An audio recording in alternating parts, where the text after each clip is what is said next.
just want to end on one last question that you Okay. specifically requested. I feel like so it's only fair. Tell me about ijtihad when it comes to hadith and authentication of hadith. Yeah. You know, a lot of people don't understand what that means exactly. Is giving the hukm of a hadith and ijtihad, like when you say this hadith is authentic, sahih, or hasan, or da'if, or mawdu', you know, what do you think about that? Like, what have you studied regarding that? Okay, so basically, when it comes to any field in Islam, whether it be hadith, whether it be fiqh, etc., there are rules and principles, and these rules and principles cannot be broken. Okay, they can't be broken. So in one sense, we can say that it's not really ijtihad because you have the rules already set for you. You just have to follow them. Now, knowing those rules is hard, okay? And how to apply those rules are hard. So, for example, to classify a hadith, there are 5 conditions, shurutu siha. And just Google that. You'll see. Everyone agrees on this shurutu siha. Now, to fully understand them, that's ijtihad.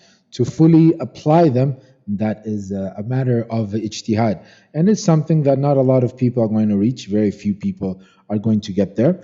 So when it comes to doing tasheeh and tada'if of a hadith, even though we are saying that this is an ijtihadi matter, it has to follow principles and rules. So if you break the principles of ijtihad, you don't call your conclusion ijtihad anymore. That's just wrong conclusion. Okay, this is what Ibn Hibban, rahimahullah, what he did, which his opinion was that if someone who is thiqa, someone who's trustworthy, and he narrates on the authority of someone who is unknown, who is majhul, therefore that person is automatically thiqa, because if you're trustworthy, then he assumes that you will always narrate from someone who is trustworthy.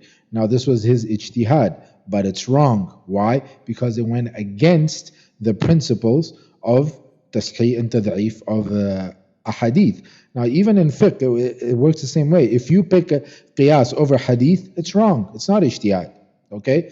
So a lot of people just throw, ijtihad, ijtihad, ijtihad. There are principles. If you don't follow principles of ijtihad, it is not considered ijtihad. Now, those ulama that are known to be the ulama of hadith, okay, and I go back to Ibn Hajar, Al-Dhahabi, Al-Mizzi. Why? Because these were the ones who wrote a lot when it comes to hadith, and Nawawi, etc.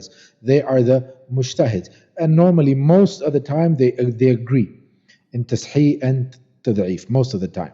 So even though we are saying that tasheeh and tad'if is an ijtihadi matter, the rules cannot be broken, okay? So you can't just come up with your own tasheeh. It won't work. Okay? With your own principles, you mean, yeah. You can't come up with your own tad'if, your own qawaid. You can't do that. That's wrong. You have to follow the principles that are already there. They were tested 1,000,000 times. It works, okay? It works, so there's no need to change. Now, so a lot of people want to do ijtihad themselves. For you to get to that level of doing tasheeh and tad'if, you need to study a lot. And you're not going to do it before you're 50 years old. I mean, it's just, it's a lot of work. So it's an ijtihadi matter, but most of the time the scholars agree. Okay, when it comes to tasheeh and tad'if, there's not a lot of dispute between them. Now. Okay, so yeah, but there is a third category of khilaf, even though it might not be like most of the hadith, right? Okay, which is? I'm asking. If there's khilaf? Yeah, there is a category of khilaf when it comes to tasheeh. Even Yeah, though there is some khilaf when it comes to tasheeh and tad'if, and this goes back to, it's imagine 2 teachers arguing whether a student deserves a B or an A. Okay? Right. Now, this is a valid argument. But if you see an argument that a student deserves either an F or an A, that's not a valid argument. One of them is clearly wrong. Okay?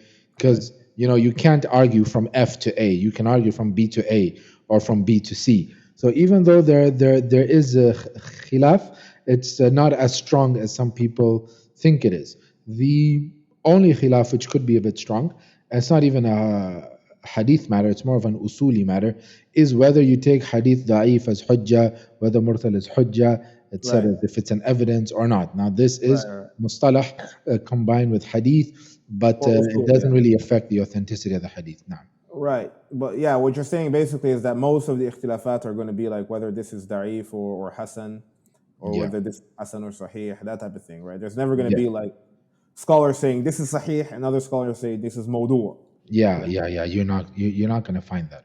All Yeah. right. That makes If you, sense. and if you All do right. find Well, that one of them is clearly wrong, what? Yeah, if yeah, you do yeah. find that one of Obviously. them is Yeah, right. clearly wrong, Obviously, you're going to have to do tarjih at that point. You yeah, can't do jama'. no, Right. no.